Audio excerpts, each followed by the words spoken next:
పద్మావతి. ఇది రాణి పద్మినీదేవి జీవితాన్ని ఆధారంగా తీసుకుని తీయబడిన మూవీ. 13th సెంచరీలో పద్మావతి అనే అందాల సౌందర్యవతి ఉండేది. అప్పట్లో తనకన్నా అందగత్తె ఈ భూమి మీదే ఉండదని అందరూ చెప్పుకునేవాళ్ళు. దాంతో అప్పట్లో ఢిల్లీకి సుల్తాన్ అయిన అల్లావుద్దీన్ అనే యువరాజు ఈ పద్మావతిని ఎలాగైనా దక్కించుకోవాలనే కోరికతో పద్మావతి రాజ్యాన్ని అలాగే తన సైనికుల్ని చంపి తనను దక్కించుకోవాలని చూస్తాడు. కానీ అప్పుడే పద్మావతి ఒక గొప్ప నిర్ణయం తీసుకుంటుంది. అదేంటంటే, నేను నా ప్రాణాలైనా తీసుకుంటాను కానీ నా శీలాన్ని మాత్రం శత్రువులకి దక్కనివ్వను అని చెప్పి పద్మావతి అక్కడే ఉన్న నిప్పుల్లోకి దూకి చనిపోతుంది. అలా ఆ రోజు పద్మావతి తన శీలం కోసం ప్రాణాలను సైతం వదులుకుంది. కాబట్టే అంత గొప్ప యువరాణి మీద ఇప్పుడు ఈ మూవీ తీశారు. ఇంకా మూవీ కథలోకి వెళ్తే, మూవీ ఓపెనింగ్ సీన్లో జలాలుద్దీన్ అనే యువరాజు ఎన్నో రాజ్యాలను పరిపాలిస్తూ ఢిల్లీకి సుల్తాన్ అవ్వాలనే కోరికతో ఉంటాడు. అప్పుడే అల్లావుద్దీన్ అనే అతను అక్కడికి ఒక నిప్పు కోడిని తెచ్చి తన కూతురికి బహుమతిగా ఇస్తాడు. యాక్చువల్గా జలాలుద్దీన్ కూతురు ఆ కోడి ఈకను మాత్రమే అడుగుతుంది. కానీ అల్లావుద్దీన్ డైరెక్ట్గా ఆ కోడినే తెచ్చి వీళ్ళ ముందర నిలబెడతాడు. దాంతో నువ్వు నాకు నచ్చావంటూ నీకేం కావాలో కోరుకోమని జలాలుద్దీన్ అంటాడు. అప్పుడు అల్లావుద్దీన్ నాకు నీ కూతురు కావాలని అంటాడు. అది విని జలాలుద్దీన్ ఫస్ట్ కోప్పడిన తర్వాత తన కూతురికి కూడా తినంటే ఇష్టమని తెలుసుకొని వీళ్ళిద్దరికీ పెళ్లి చేద్దామని డిసైడ్ అవుతాడు. అల్లావుద్దీన్ తన పెళ్లికి ముందు జరిగే పార్టీలో తను వేరే అమ్మాయితో రొమాన్స్ చేస్తూ ఉంటాడు. అది అక్కడే ఉన్న ఒక భటుడు చూడడంతో అల్లావుద్దీన్ అతన్ని చంపేసి ఆ తర్వాత జలాలుద్దీన్ కూతుర్ని పెళ్లి కూడా చేసుకుంటాడు. ఇంకా నెక్స్ట్ సీన్లో సింగాల్ అనే రాజ్యంలో యువరాణి పద్మావతి జింకను వేటాడుతూ ఉంటుంది. అప్పుడు తను వేసిన బాణం ఒక అతనికి గుచ్చుకుంటుంది. ఇంకా పద్మావతి ఆ బాణాన్ని తీసి ఎవరు నువ్వు అని అడిగే లోపే తను స్పృహ తప్పి పడిపోతాడు. దాంతో పద్మావతి అతన్ని తీసుకొచ్చి గృహలో తనకు వైద్యం చేస్తూ ఉంటుంది. అప్పుడే పద్మావతి భటులు అక్కడికి రావడంతో పద్మావతి అడుగుతుంది, ఎవరితను, నేనెప్పుడూ తిని ఈ రాజ్యంలో చూడలేదే అని అడుగుతుంది. అప్పుడు ఆ భటులు తిని చిత్తూరు రాజ్యానికి యువరాజు, మన రాజ్యానికి అతిథిగా వచ్చారు అని చెప్తారు. అప్పుడే రతన్ సింగ్ కొనుక్కొని తన గతం గుర్తు తెచ్చుకుంటూ ఉంటాడు. అసలు రతన్ సింగ్ అక్కడికి ఎందుకు వచ్చాడంటే, తను ఒక అతనికి ముత్యాలు బహుమతిగా ఇస్తాడు. దాంతో రతన్ సింగ్ భార్య, అవి మా నాన్న ఇచ్చిన ముత్యాలు, అవి నాకు ఎంతో విలువైనవి, నాకు అవి కావాలి అని రతన్ సింగ్తో గొడవ పెట్టుకోవడం వల్ల తిను ఆ ముత్యాల కోసం ఈ రాజ్యానికి వస్తాడు. పద్మావతి కూడా తనకు సేవలు చేసి ఆ ముత్యాలను తెప్పించి రతన్ సింగ్కు ఇప్పిస్తుంది.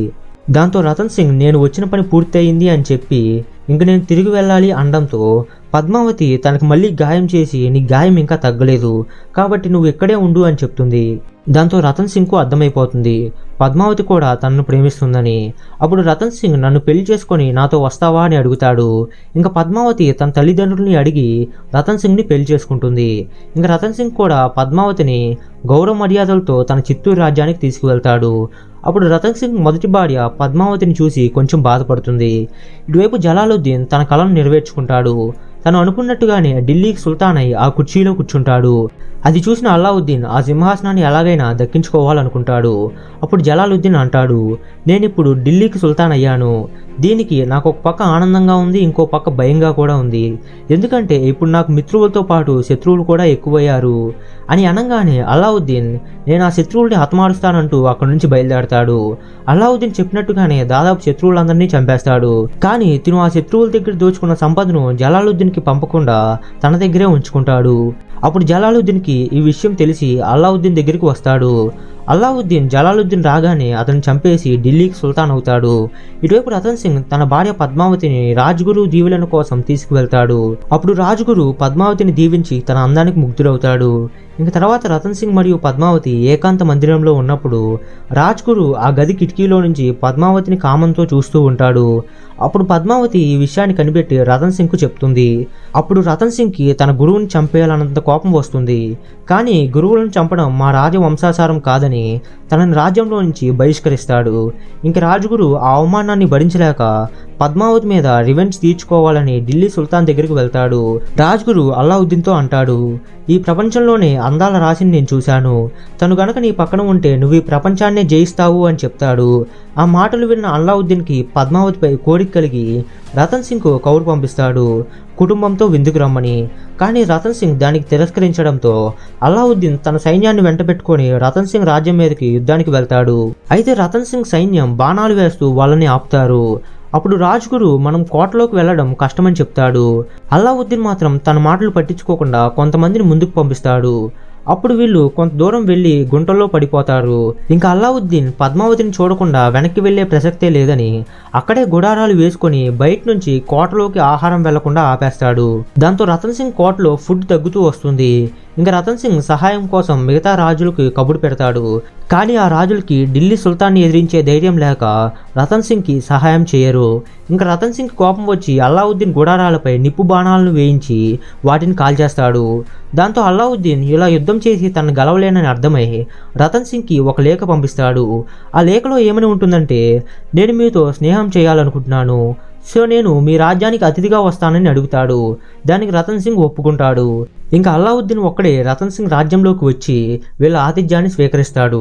అల్లావుద్దీన్ పద్మావతి కోసం వెతుకుతూనే ఉంటాడు, కానీ తను కనపడదు. అయితే అప్పుడే అల్లావుద్దీన్ వెళ్లాల్సిన సమయం కూడా అవ్వడంతో తను నీ భార్య పద్మావతిని చూపించమని రతన్ సింగ్ని అడుగుతాడు.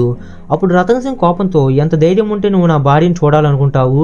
మేము అతిథులను చంపం, అందుకనే నువ్వు ఇంకా ప్రాణాలతో ఉన్నావని అంటాడు. ఆ తర్వాత పద్మావతి నన్ను తనకు చూపించండి అని రతన్ సింగ్ని అడుగుతుంది. అప్పుడు రతన్ సింగ్ దానికి ఒప్పుకోడు. దానికి పద్మావతి, ఇప్పుడు నేను తనకు కనపడకపోతే అల్లావుద్దీన్ తన సైన్యంతో మళ్ళీ యుద్ధానికి వస్తాడు, నా వల్ల అంతమంది ప్రాణాలు కోల్పోవడం నాకు ఇష్టం లేదు అని చెప్పడంతో రతన్ సింగ్ పద్మావతిని అల్లావుద్దీన్కి చూపిస్తాడు. రాణి పద్మావతి ఒక అద్దం ముందు నుంచొని అల్లావుద్దీన్కి కనపడుతుంది.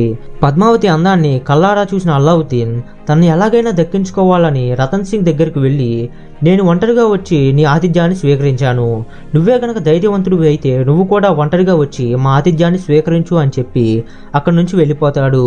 ఆ తర్వాత రతన్ సింగ్ వెళ్తా అంటాడు, కానీ తన భార్య పద్మావతి దానికి ఒప్పుకోదు.